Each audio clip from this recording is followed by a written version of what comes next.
Assalamualaikum warahmatullahi wabarakatuh. Dalam rangka melaksanakan kegiatan masa libur kerja, saya bersama teman sudah menjadi kebiasaan untuk melakukan penelitian yang menurutku penting dan mungkin tidak penting untuk orang lain. Seperti pada awal kata pendahulu ini, saya menyatakan bahwa diri saya bukanlah jebolan sekolah akademis yang memuat tentang perjalanan jenjang pendidikan sekolah perguruan tinggi, entah perguruan tinggi negeri maupun swasta.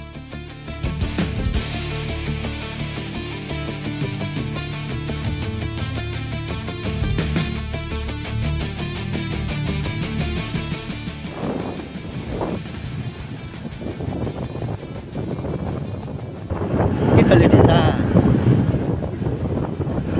cerah masjid walah baru kali ini belusukan tertuju di sebuah wilayah dengan jalur utama Salatiga Karanggede, tepatnya di Desa Ngasinan, Kecamatan Suruh. Pengalaman baru, belusukan kesasar itu biasa. Yang luar biasa itu, ketika belusukan kesasar sebanyak 5 kali di lingkungan seluas RW. Padahal, belusukannya barengan sama sedulur Salatiga. Gara-gara mengandalkan dan mengikuti map dalam handphone, malah kesasar tekan ngendi-ngendi. Punden kan ya, punden apa?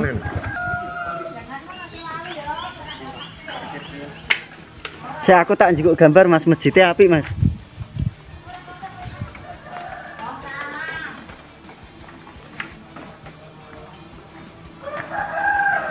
Yo terus kedasaran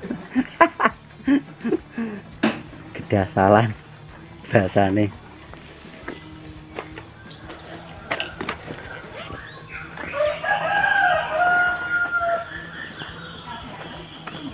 Lah nek iki resolusinya gede iki mas.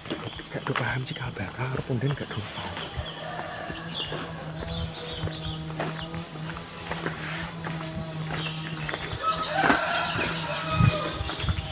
Alah ya, jeblong.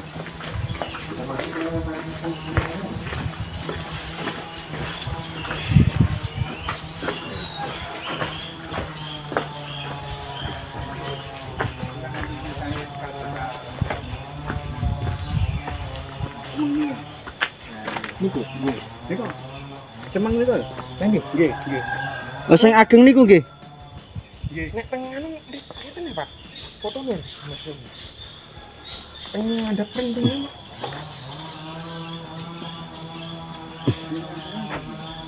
Desa Ngasinan, ini desa Ngasinan. Fotonya Om, sing tak kirim-kirim jenengan Om. Tak hapus oh mas. Waduh. Ngasinan Kecamatan Susukan. Nggih. Dan Malangan mriku. Jenengan diko mau enten gapura to? Nggih. Mas Jali gapura mau jenengan. Nggih. Wis belok nganan. Oke, mungkin nganan apa ngiri? Sekian breaking terus nganan. Oh, nganan nggih. Nggih. Nah, mungkin tangan anu makan. Nggih. Tapi yen nggih, yen sing cikal bakal Ngasinan nggih niku cikal bakal. Asmane sinten niku, Pak? Mboten enten asmane wong niku cuma anune cikal bakal to. Oh. Fotone Mas temen kurang. Disimpen. Sing kiriman nggonku wae Mas, sing dikirimke ning nggonku.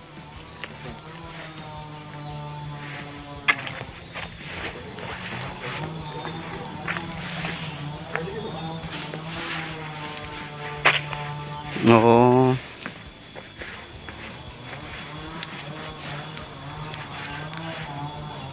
Tapi wis dipugar.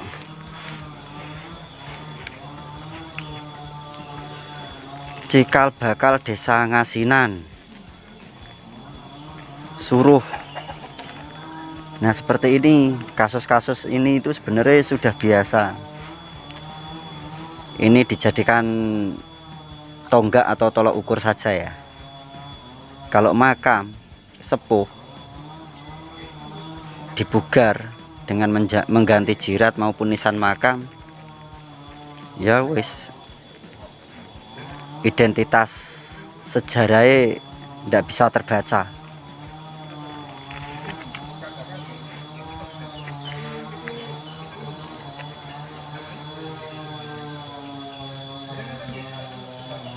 Terus minggah notok belok kanan kuwi kan enten masjid, enten tulisane ke makam.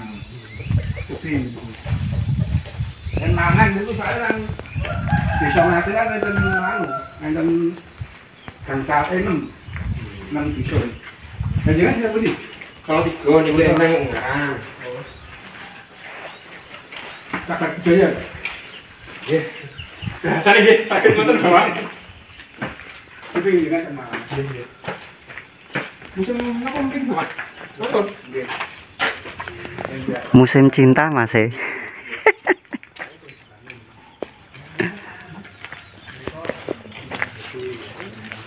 Nek sing makame sing setunggal wae pripun, Pak? Enggak ada yang Mboten ada. Oh, mboten ana sing sepuh. Nggih, matur sembah nuwun, Pak nggih. Kagem informasi nih. Tak lanjut. Jadi kita kan enten gabung. Nggih. Itu mungkin dengan manggap. Oh, nggih. Belok kanan. Dan malangan niku. dari Cibukar dulu. Sing di. Sing diarahke bapake mau. Nek Cibukar. Ya mbok. Iya. Cite itu. Wedi potong. Ngapa? Biasa. Kenapa saking cakar dengki aku wis. Iya ora apa-apa. Ojo. Yang kok tak ganti itu. Kita dari cah cinta, Pak. Iki lho, Mas. Gapura iki lho. Ayo Poki. Ayo abang ngekono berarti. Emang ya nek gang Pak. Ya.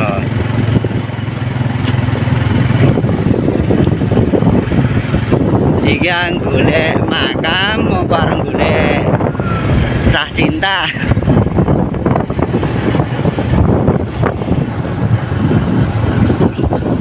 Yes. Bagian yo gang. Iki yo gang. Sing dhisik. Kae yo bergang kae yo.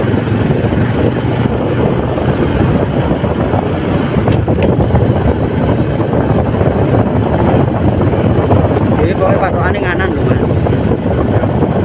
Gang tapi yo nganu to. Jalan gede mau. Piye? Ngendi iki? Berarti rono, Mas. Jal sing anu yo. Sing kemau. Sing jalan gede mau. Heeh.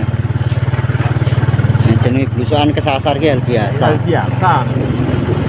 Nek ora pengen kesasar ya dolan. Saya itu juga tidak tahu konsepnya seperti apa, sehingga dalam pikiran timbul suatu pertanyaan, kok iso ya? Seperti biasa, pagi itu selepas pulang kerja, bunyi handphone memekakan telinga.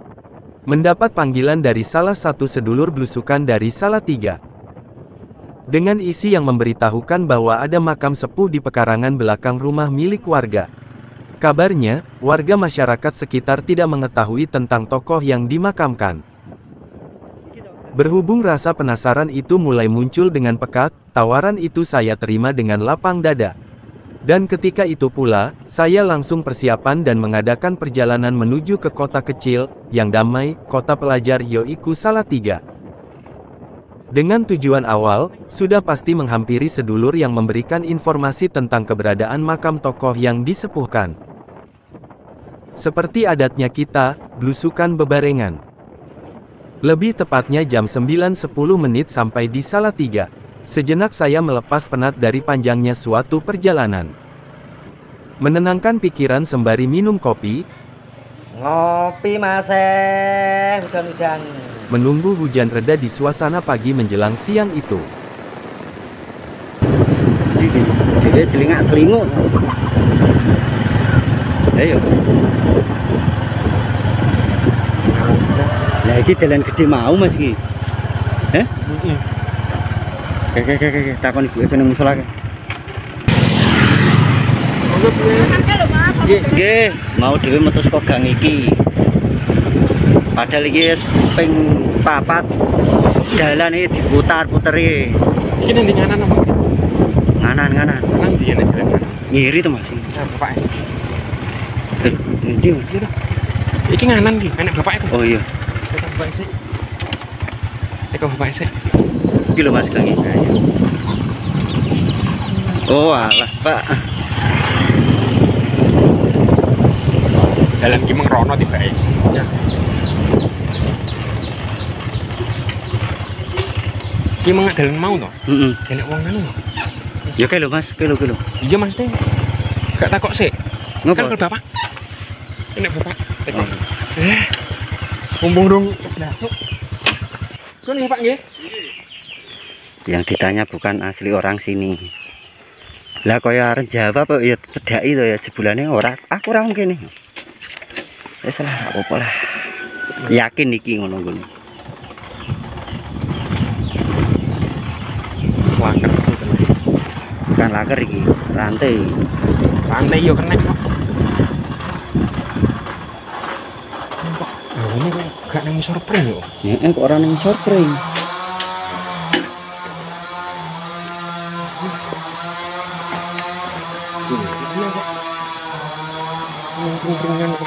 Nek mepe piye?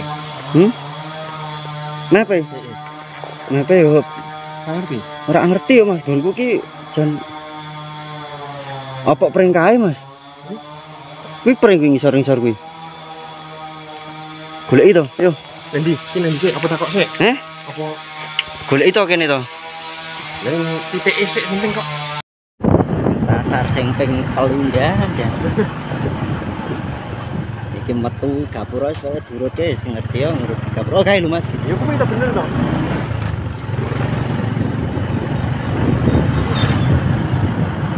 Nah iki lho Karang Talun lho yo Allah.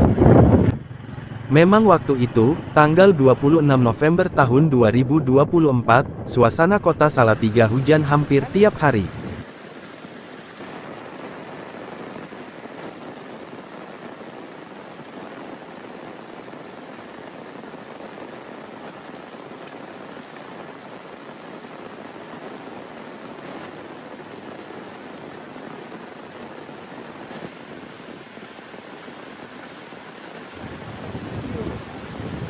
Hujan itu reda ketika menunjukkan pukul 10.30. Kita memasuki dusun Karang Talun yang akan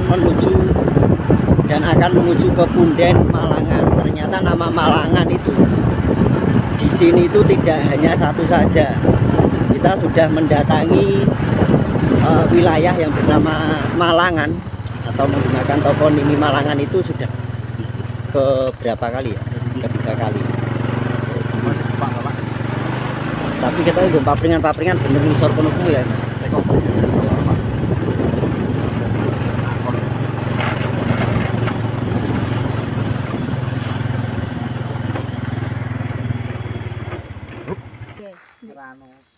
Jenengan nak ajeng tanglet niku jenengan mang tanglet kalih Mbah Manten tang. Pak Lurah Tanggi, manten ndak niku preta. Caket kalih mriki daleme Pak Lurah Candi. Susun Tanggi nika. Niku mate kok niku bener. Nak ora anu ki nak biyen ki nak jenengane sejarah ya Mas. Nak ora anu ayo tak Mbah Molor apa sapa. Nggih, ning pancen nggih enten Mas. Piye niku sejarah. Turun nggih enten makam tunggal kalih enten lumpang enten alune napa. Oh, lumpange kotak, Bu. Nggih. Lumpange Nggih, skimbat ngeten. Oh, yo ni. Lah alune niku nempel kalih niku kotak. Oh, tasih enten alune. Tasih. Oh. Kana didono kono, sing ngerti. Medale Pun mboten usah tak mlampah mawon. medale niki mawon. Niki lho, Nggih. Kidul ya niku pas itu. Nggih, nggih. Griya kilan niku montore di anu napa? Saged. Sakit montore dikek katar niku. Mungkin jenengan manganu kalih ning gadah dalem mang tanglet. Nggih, nggih. Nek teko omah nika sing di omah. Gadah oman, Nggih. gadah karasan. Nggih gadah karasan niku matanglet. Tadi duwi niku lah ngerti. Betul mriki medale, Bu. Oh, nggih. Mboten napa-napa damel nganu, dokumentasi, Bu. Oh, matur sembah nuwun, Pak, Bu. Nggih. Di ngarepe Mbah Suri persis kok. Nggih. Iki anyar dalan anyar niku. Oh, nggih. Pak, matur sembah nuwun, Pak, nggih. Nggih, mang tekok niku. Asmane sinten, Pak? Pak sinten? Panjenengan. Nah, Asma panjenengan? Pak Yono. Oh, Pak Yono. Oh, nggih. Damel dokumentasi. Nggih. Nuwun, Pak, nggih. Nggih. Setelah sampai di wilayah yang kita tuju, seperti cerita di awal, kita kesasar 5 kali di dalam lingkup wilayah seluas RW. Tapi jangan khawatir, ketika kita sudah di dalam wilayah dusun yang sudah kita tentukan, yakinlah, dusun tersebut memberikan kesan yang sangat damai, adem, ayem dan tentrem. Oh nggih kersane, nggih. Malane nuwun Pak. Malah nemu Linggayoni. Iki bangunan apa ini sih? Hampir 1,5 jam, objek tersebut baru dapat kita temukan. Itu pun atas bantuan informasi dari warga setempat. Setiap mendapati warga berada di jalan, di warung, di teras depan rumah, di musola, anak-anak pulang sekolah, tidak luput dari pertanyaan kami. Ya bener ki mau Mas. Anu sisane. Mana nek Ibu? Ya wis yo, rono.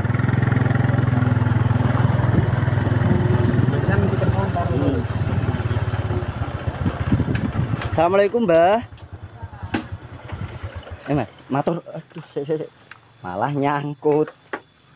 Ngapunten. Kita mriki enten apa? Saren sepuh. Unden niku pundi? Oh niku mburi omah. Kabeh kok. Nggih. Mas, kabeh nek kok ke. Dipun Kabeh nek kok ke. Udan. Nggih. Badhe nderek mulyake, Bu. Nganu Mbah. Dalan apa Budi? Kula ungaran. Umaran. Nggih. Ngerti men to. Oh, ngertos. Ngertos. Ngertos. Dipikul nyang galangan wis bali dhewe kuwi Mas. Oh. Jangan tiba dalan medale pundi? kene-kene kok Mriku. Sapa budan apa? Napa Mas? kemudian napa anu napa niku Kan iku enten watu lumpang kalih alune. Terus kalih enten makam sepuhe to. Nah. Nggih, nggih niku sedanten mangke. Oh sedanten. Nggih. Ngapunten niki kula ganggu. Nggih, Lho ngoten wong niki omong kosong ngono niku. Ya. Mbah ingkang anu ingkang asma sinten? Kula Nggih. Suliem. Mbah Suliem nggih. Oh. Nek mbah setunggal asma sinten, Mbah? Kula Tripurwani. Wah, Tripurwani. Nggih. Nggih. Miyos mriki. Jen mriki. Nggih. Mpun kersane kula tuweni mawon piyambak mboten napa-napa, Mbah. Diantarke. Ya iki mboten apa-apa. Pak malah ngrepoti. Amang mboten krepoti. Lah rek paham ini. Kersane Palah semerep nggih, tiyang ngaran kok ngertos mriki nggih. Tebal. Mboten napa-napa, Mbah. Oh, anggur wong njaluk pangestu ning kene lha kok sering do mriki? sering mriki. Pangestu men ya kabeh tenan asal. Mbah, misal niki mangke dipugar kalih rencang-rencang, ijine kalih sinten? Kepala desa. Anu nggih laporan RT yen. Oh nggih, siap. Heeh, Linggayoni kuwi. Wah, tugel iki. Heeh, Linggayoni. Komplit iki tapi tugel iki. Nggih. Iki dibetekkan betes wong betes sing alun iku. Ih, ana nganune ana watu candine. Niki makame nika. Nggih. Iki mangkadesi nggih. Mangkadesi. Oh, iki ora pasangane iki. Mesti ana liyane meneh iki. Iki bukan pasangane. Soale enek renggange. Heeh. Iki bener iki lingga. Kudune iki kan ana loro neh, Mas. Ada satu lagi sing luwih kecil daripada ini. Gek yen nang kene ya nek candine. Bali dhewe niku. Ngerti-ngerti bali dhewe. Niki Pak nate dipendet, Ampun. dipindah terus wangsul mriki malih. Teng mriku gak semontor. Mboten ngerti le nganu. Mboten ngerti le bali nggawa montor budak-buduk. Ngerti-ngerti nggih dengok-dengok nah mriku ngoten. Nah, itu loh keanehane. Ameh setiap kali kita menjumpai dengan benda cagar budaya yang seperti ini, pasti setiap kali ada pemindahan dari cerita manapun pasti hasilnya seperti ini. Wow, keren. Mboten ngerti kula. Ini Linggayoni. Mbah sinten ngoten mbah sing lanang mbah sing wedok mboten ngerti. Ini gini. Ini berhubung linggane ini seperti ini dan ini masih ada ruangan atau pengunciane lingga masih terdapat ruangan dan ini tidak cocok ya sebenarnya ya. Ini tidak cocok. Ini masih seharusnya masih ada satu yoni lagi dan satu lingga lagi. Memang, keberadaan objek yang kita cari berada di dalam dusun kecil, tepatnya berada di tengah-tengah lahan produktif milik warga berupa sawah dan tegalan. Wilayahnya tidak terlalu besar, akan tetapi, wilayah ini membawa dampak yang lumayan cukup besar tentang sistem pemerintahannya. Kenapa demikian? Ternyata, disinilah pusat daripada peradaban masa itu. Mulai dari peradaban Hindu klasik sampai peradaban Islam. Dengan bukti berupa dua objek yang memiliki kisah masing-masing, antara lingga yoni dan wujud makam kasepuhan yang lengkap dengan bangunannya. Kedua objek tersebut saling berdampingan, dan berada tidak jauh dari pemukiman warga. Lebih tepatnya berada di pekarangan belakang rumah warga. Terdapat lingga dan yoni. Kira-kira, lingga yoni itu apa? Oke, saya akan menjelaskan satu persatu, fungsi daripada kedua objek antara lingga dan yoni. Lingga yoni merupakan alat atau piranti untuk pemujaan Hindu klasik kala itu. Lingga yoni itu sendiri memiliki makna atau simbol Trimurti. Trimurti adalah dewa-dewa dalam konsep kepercayaan Hindu klasik. Di antaranya Dewa Brahma, Dewa Wisnu, dan Dewa Siwa. Dewa Brahma dan Dewa Wisnu merepresentasikan dengan wujud yoni, sedangkan Dewa Siwa merepresentasikan sebagai bentuk lingga.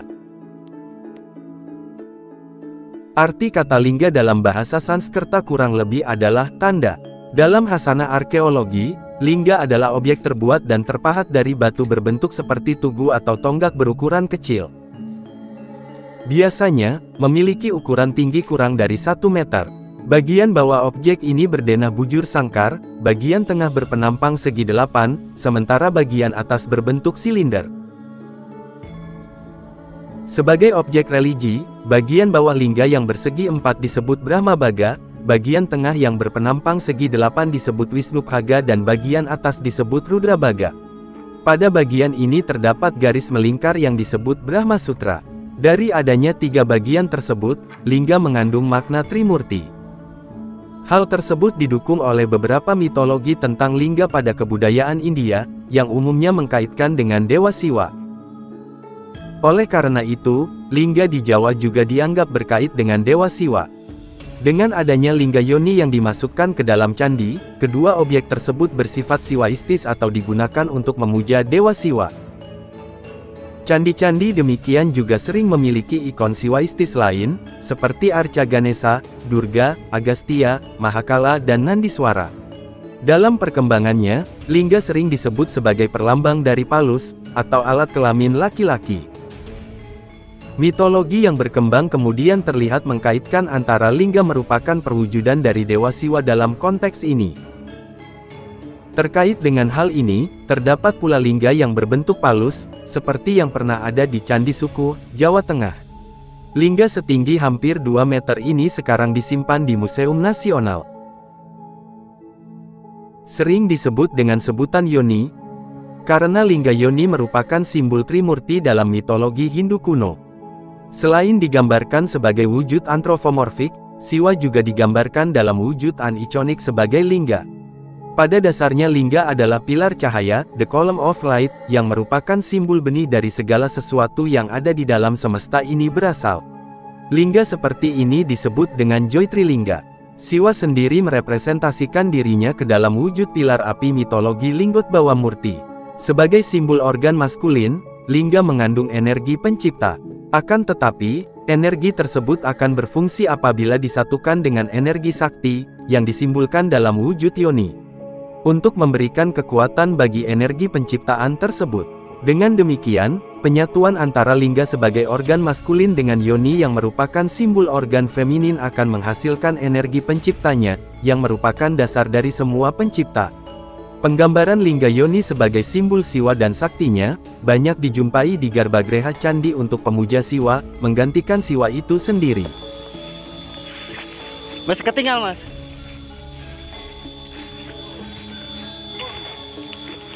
Derek langkung nggih Mbak. Bismillah. Assalamualaikum.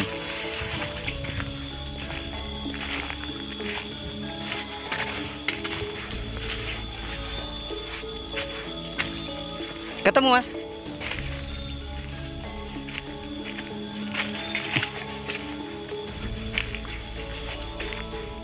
Bah iya si Cito. Golek ana iki jek ana iki mas. Golek ana iki jek ana iki. Iki masa peralihan iki, Mas. Masa peralihan ini makamnya.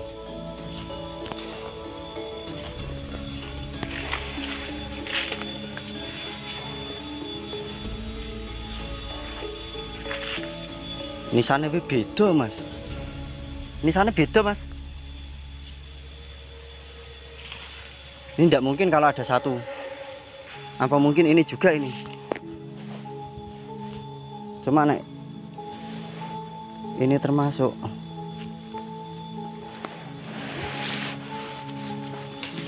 Ini tidak mungkin asli jedok, Mas. Enggak. Enggak mungkin. Yang foto ini kok habis kok.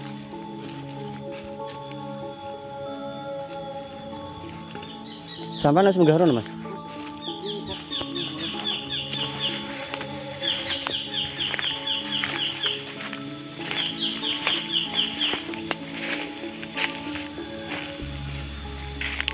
Ono bayate ya, Mas.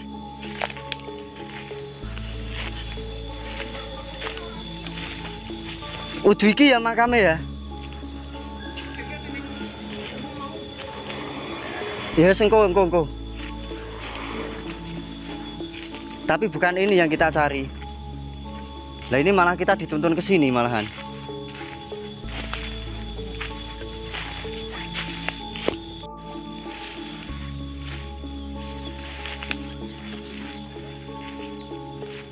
Ini tidak mungkin cuma satu tok ini. Kenapa demikian? Kita lihat dari gestur nisane beda. Bentuk nisane, pahatane nisane beda. Ini bener iki sing bayatane. Yo. Padha to? Heeh.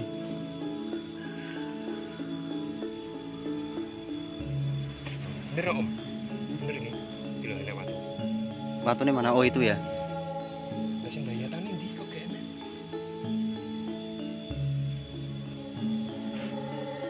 Jadi loro iki tok ya. Iki ning foto loro tok. Loro tok. Heeh. Ya bener iki kok. Ning rumah aku wingi koyo nang bayatan. Iya bener kok. Bener iki.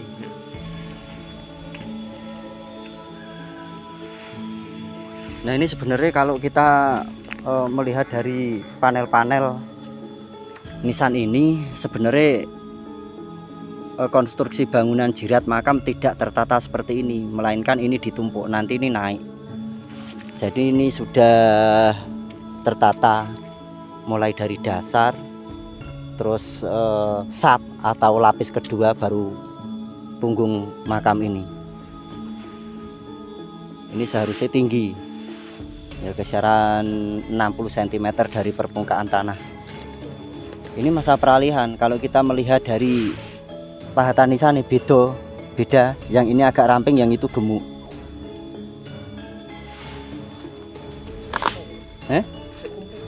Komplit ini.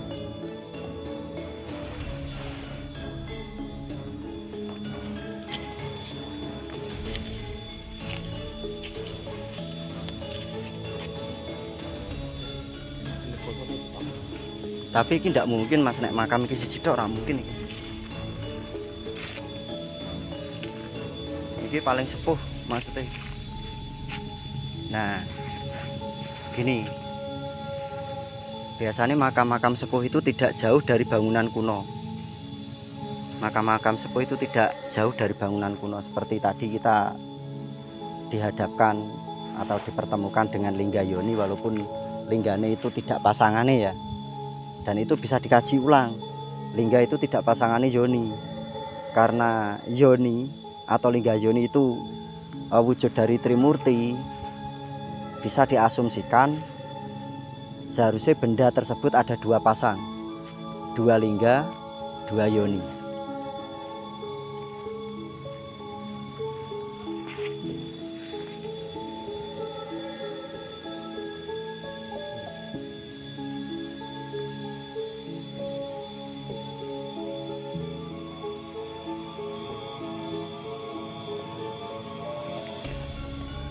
Ini makam-makam masa peralihan ini. Makam masa peralihan itu akhir Amangkurat, awal Pakubuwono. Coba kita lihat, semoga kita dapat menemukan tulisan pada bangunan jirat ini. Bismillah, amin ya Mbah.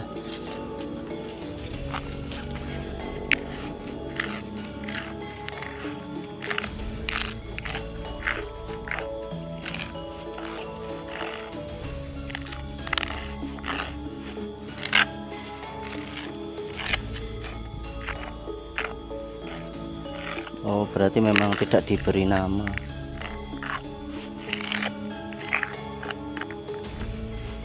Biasanya ada, tapi kebanyakan orang-orang penting atau tokoh-tokoh penting masa itu tidak mau beliau diberikan nama pada bagian jirat ataupun bagian nisan.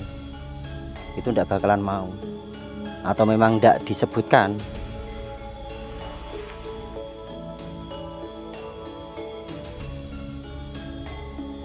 Biasanya ada, cuma kebanyakan ini tidak.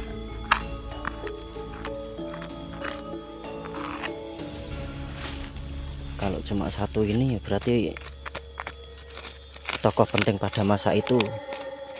Bisa saja beliau itu penatus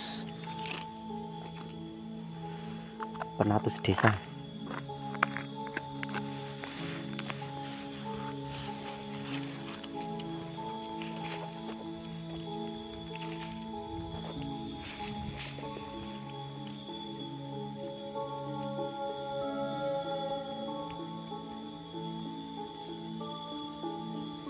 Beda sekali, di sana sangat beda.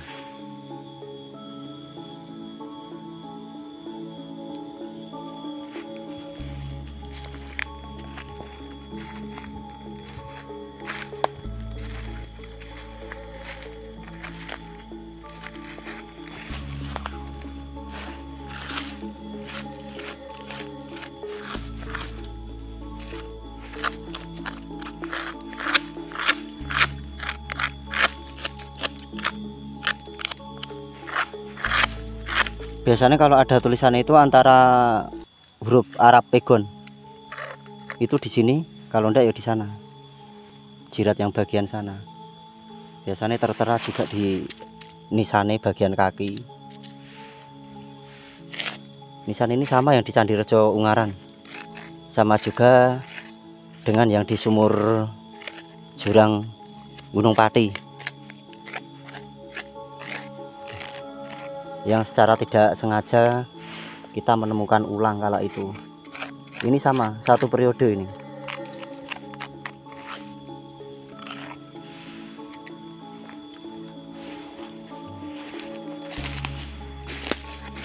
Biasanya ada tulisannya di sini.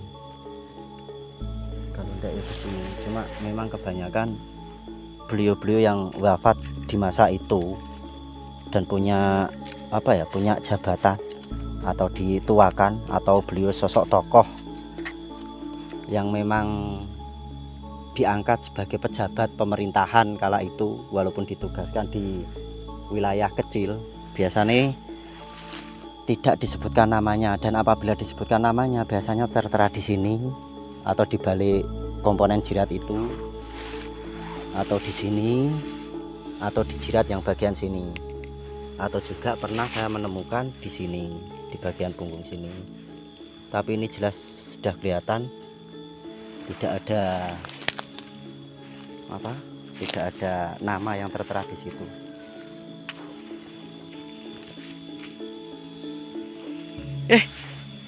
Ketemu ngeplok. Itu Om Eka itu. Nah, ini makamnya ini. Ini kisaran berapa, Om?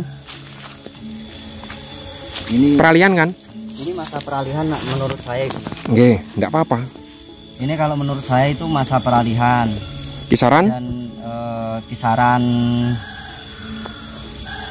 Giyanti, setelah perjanjian Giyanti. Tahunnya? Kalau tahun untuk menyebutkan angka tahun persisnya itu kita enggak apa-apa, enggak apa-apa. Yang jelas perjanjian Giyanti itu 1755. Ya toh? Iya. Pecahnya Mataram Islam yang menjadi dua kubu antara Surakarta dengan Yogyakarta. Surakarta masih menggunakan Paku Buwono. Surakarta ya, menggunakan Paku Buwono. Kalau Yogyakarta itu menggunakan Hamengkubuwono. Sedangkan Surakarta itu masih menggunakan Kasunanan. Kalau Yogyakarta menggunakan Kasultanan, seperti itu. Nah, kita bisa lihat di antara satu komplek makam ini memiliki dua nisan. Dua nisan itu memang kalau kita jeli, kita melihatnya dengan jeli, nisan ini ada perbedaan. Letak perbedaannya pada bagian apa? Yang satu ramping, agak tipis. Yang satu gemuk. Dari pahatannya pun beda. Ini. Dari cupingannya ini beda. Nah, ini sebenarnya nisan-nisan nisan-nisan yang masih mempunyai kembang awan itu berhenti akhir Amangkurat. Setelah Amangkurat akhir itu masuk ke Paku Buwono sudah tidak menggunakan ini kembang awan. Nah, ciri khas kembang awan itu mulai Sultan Agung Hanyokrokusumo sampai dengan masa peralihan ini. Selain itu ada yang janggal enggak, Om? Nah, kalau saya pribadi pinggang kaki itu loh. Ini. Ini beda. Nah, bedanya kenapa? Asumsi saya seharusnya makam ini tidak cuma satu saja. Kalau saya pribadi, saya mengkaji lewat nisan, dua nisan ini ada perbedaan. Tidak mungkin satu makam dua nisan itu berbeda. Seharusnya satu makam dua nisan tetap sama. Tapi ini beda. Berarti asumsinya makam ini ada dua. Tapi untuk jirat masih komplit ya, Om? Untuk jirat masih komplit. Oh ya, ini untuk konstruksi bangunan jirat makam itu sebenarnya tidak melebar seperti ini. Akan tetapi saling bertumpuk. Mulai dari bawah, ini lapis pertama, terus ini lapis kedua, baru ini lapis ketiga. Dan kalau kita simpulkan, untuk makam ini sebenarnya memiliki ketinggian dari dasar tanah, dasar datar tanah sampai tingginya makam ini mencapai 60 cm. Itu rata-rata seperti itu. Nah, mungkin ada juga pertanyaan, kok wujud makam lainnya atau bangunan makam lainnya kok tidak kelihatan? Nah, ini begini. Memang ada makam-makam sepuh yang memiliki wujud bangunan seperti ini.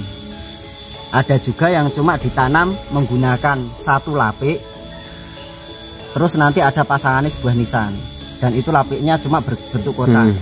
Contohnya makam-makam yang paling sepuh erane Demak yang di makam Buddha Tampir sana, Boyolali itu. Terus makamnya Mbah Kiai siapa? Tatarnyowo. Natar. Makamnya Kiai Natarnyowo itu juga hanya menggunakan nisan saja dan pasangannya lapik. Tidak ada bangunannya konstruksi seperti jirat ini. Itu banyak sekali. Nah, saya curiganya mungkin di antara entah di sebelah sini atau yang sini, itu ada satu makam lagi. Nah, ini menurut jenengan? Kalau ini memang benar ini makam, kiblatnya mana yo? Kiblatnya sana. Terus berarti utaranya ke sana ke selatan. Nah, kalau kita mengambil konsep dari bangunan makam atau konsep penataan makam pada masa-masa setelah Islam masuk ke Nusantara, konsepnya kalau ini laki-laki, beliau Mbah Kakung, dan ini perempuan, itu salah. Walaupun sebenarnya konsepnya, tapi seharusnya kalau ini Mbah Kakungnya, yang ini Mbah Putri, seharusnya agak mundur ke sini. Mungkin penataan ini ya, warga mungkin. Mungkin ini penataannya warga. Tidak seperti itu. Tapi memang konsepnya sudah benar. Ketika beliau yang Mbah Kakung, di sininya itu Mbah Putri, seharusnya agak turun ke sini atau sejajar. Itu. Tidak mungkin kalau ini makamnya Mbah Putri terus agak ke sini lebih tinggi dari beliaunya. Karena yang punya peranan tokoh penting itu beliau. Nah, ada satu hal lagi yang ingin saya sampaikan. Kenapa makam itu cuma satu? Atau kenapa makam itu cuma ada dua? di suatu wilayah dan tidak bercampur baur menjadi satu dengan komplek makam yang lainnya. Nah, penjelasan dari saya seperti ini. Kadang orang itu cenderung lebih istilahnya kalau bahasa Jawane itu ngajeni leluhuri. Jadi leluhur itu atau cikal bakal atau yang bubak alas ini memang dispesialkan, tidak disatukan dengan komplek makam warga. Nah, itulah cara warga sini menghormati atau memuliakan beliau, supaya untuk pencariannya itu lebih mudah. Misal ini dicampur jadi satu dengan komplek makam yang lainnya, maka akan kesulitan kita mencarinya. Ya butuh waktu, sebenarnya tidak sulit, tapi butuh waktu. Seperti itu. Kira-kira tahu ndak ini jabatan beliau itu sebagai apa? Biasanya kan ada pertanyaan seperti itu. Yang pertama, terus kedua, namanya siapa? Ini begini, kalau dari kajian saya pribadi, berhubung beliau itu memang dimakamkan di wilayah kecil, kalau saya menyebutnya itu penatus. Nah, penatus itu apa? Penatus itu muncul setelah Mataram, bahkan ada sumber juga yang menyatakan bahwa penatus terus Panewu itu muncul setelah Mataram Islam awal, jadi setelah Pajang. Nah, jabatan penatus itu beliau adalah tingkatannya setara dengan lurah. Penatus itu tingkatannya setara dengan lurah. Nah, penatus itu diwajibkan memiliki pasukan yang siap tempur, tapi yang bekerjanya sebagai petani biasa. Dan itu diwajibkan, pasukan itu ditetapkan 100 orang. Nah, untuk yang Panewu berapa, Om? Kalau Panewu itu setingkat kecamatan itu 1000 orang. 1000 ya? Ya, 1000 orang itu Panewu. Nah, itu pasukan itu diberi nama Wiratani. Dan apakah ada hari-hari tertentu atau hari khusus untuk para beliau atau prajurit tersebut? Ada hari-hari khususnya. Setiap triwulanan atau 3 bulan sekali dari pihak keraton, mungkin kalau ini Kasunanan Solo ya Mas ya, atau Kasunanan Surakarta, dari Kasunanan Surakarta sana mengadakan perang tanding secara bersama. Jadi setiap wilayah mengirimkan pasukannya, apa yang disebut dengan triwulanan. Nanti ketemu nih, pertemuan itu bukan yang keraton inti atau bukan kasepuhannya, melainkan di Siti Hinggil.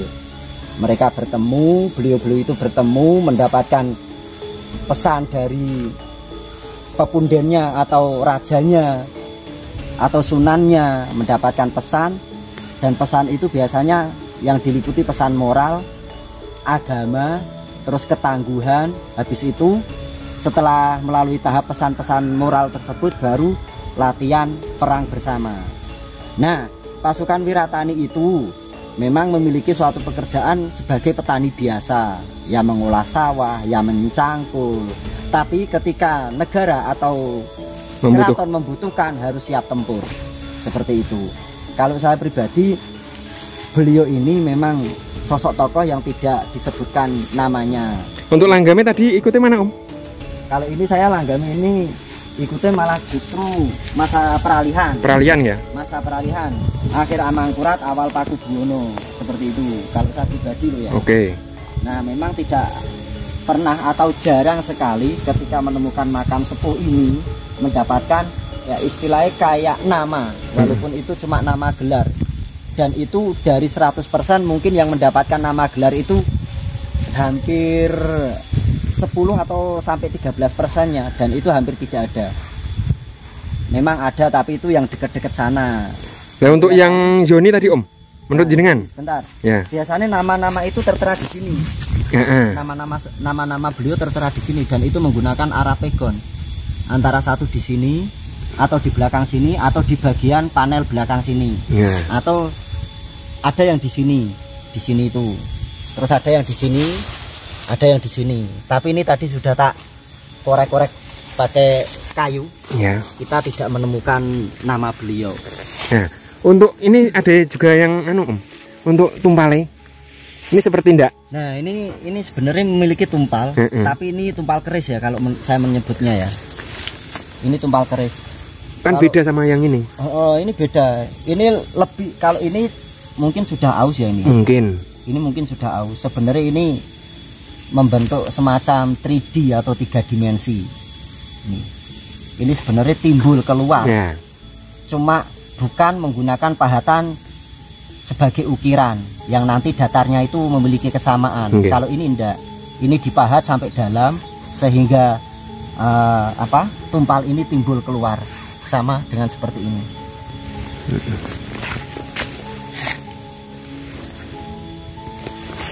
Beda, sangat beda. Beda banget ini. Beda.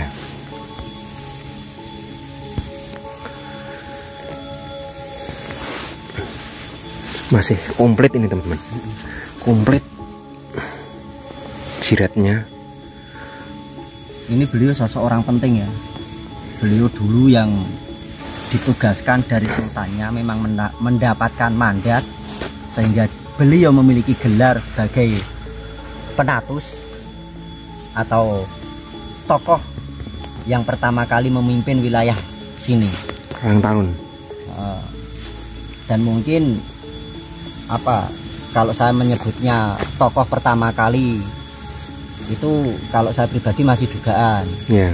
Kenapa demikian? Karena saya belum menyisir, saya memblusui semua atau menyisir ke wilayah sini. Saya juga belum tahu ketika nanti pas kita lanjut belusuan kita menjumpai makam yang lebih sepuh lagi. Ya. Nah, seperti itu. Kalau saya yakin beliau itu penatus. Penatusnya sini, dan beliau suami istri. Cuma satu nisan yang ada wujudnya. Memang kalau kabari dari warga itu ada satu makam, Mas. Ada satu makam. Ketika kita meminta keterangan ke warga ada berapa makam, ada satu. Tapi dengan wujud demikian yang menjawab kebenaran nih. Ya. Kalau saya pribadi ini ada 2 seharusnya makam. Di belakang rumah ini teman-teman. Ini di belakang rumah, di salah satu dekat lahan. Ini lahan produktif. Nah, di belakang itu kan juga ada persawahan loh. Itu ada persawahan. Itu kali atau apa, kurang paham. Itu kali ya. Lahan produktif. Kecurigaan kita berdua itu ya lebih dari 1 ini teman-teman untuk makam. Tadi kan juga ada linggayoninya. Om Eka juga curiga. Yuk, sana yuk. Yuk. Coba kita ke sana yuk. Doa dulu Om. Oh iya, coba. Mari.